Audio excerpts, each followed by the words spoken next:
बंजारा समाजाची काशी असलेल्या पोहरादेवीमध्ये आज राजकीय प्रचाराचा धुराडा जो आहे तो या ठिकाणी पाहायला मिळत आहे। दोन्ही उमेदवार हे पोहरादेवी या ठिकाणी आपल्या प्रचाराला सुरुवात करतात। आपल्यासोबत महाविकास आघाडीचे उमेदवार संजय देशमुख आहेत।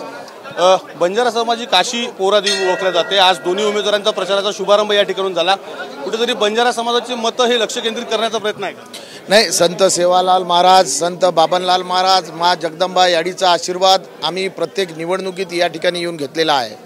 आणि या ठिकाणी या विदर्भाचं वैभव आमचं पोहरादेवी देवस्थान आहे आणि या ठिकाणी आम्ही दरवेळेस येत असतो, पूजा अर्चना करत असतो आणि महाराजांचा आशीर्वाद, संत सेवालाल महाराजांचा आशीर्वाद आम्हाला निश्चित प्रकारे या ठिकाणी आहेच। आणि प्रत्येक जण या ठिकाणी कोणताही उमेदवार असो तो येणार आहे, दर्शन घेणार आहे, आशीर्वाद मागणार आहे। त्याच्यात काही फार वावग आहे असं मला वाटत नाही। दोन्ही प्रचार रॅल्या समोरासमोर आले, घोषणाबाजी पाहायला मिळाली, राजकीय वातावरण यवतमाळ वाशिमचं तापायला लागलं।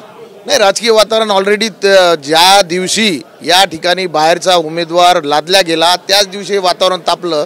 आता हा एवढं तापणार आहे की तुम्ही 26 तारखेला मतपेटीतून लोक त्या ठिकाणी हे जे काही वातावरण तापलेलं आहे ते दाखवून देणार आहे जनता। ये वाला लेते हैं। Inverter AC. आप गैम्बलर हो ना?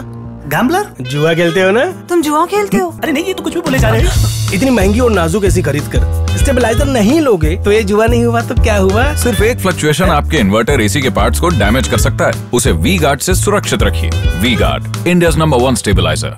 जनता काही एवढी खुळी नाही आहे। यवतमाळ वाशिमच्या लोकांचं एकच म्हणणं आहे, या भागातला महायुतीचा उमेदवार हवा होता, परंतु या ठिकाणी जसा कापूस आयात केला, सोयाबीन आयात केलं, तसं म्हणजे आमच्या इतर पक्षाचे लोकसुद्धा भारतीय जनता पार्टीनं आयात केले आणि वैशिष्ट्य म्हणजे यवतमाळ वाशिमचा उमेदवारसुद्धा त्या ठिकाणी आयात केलेला आहे।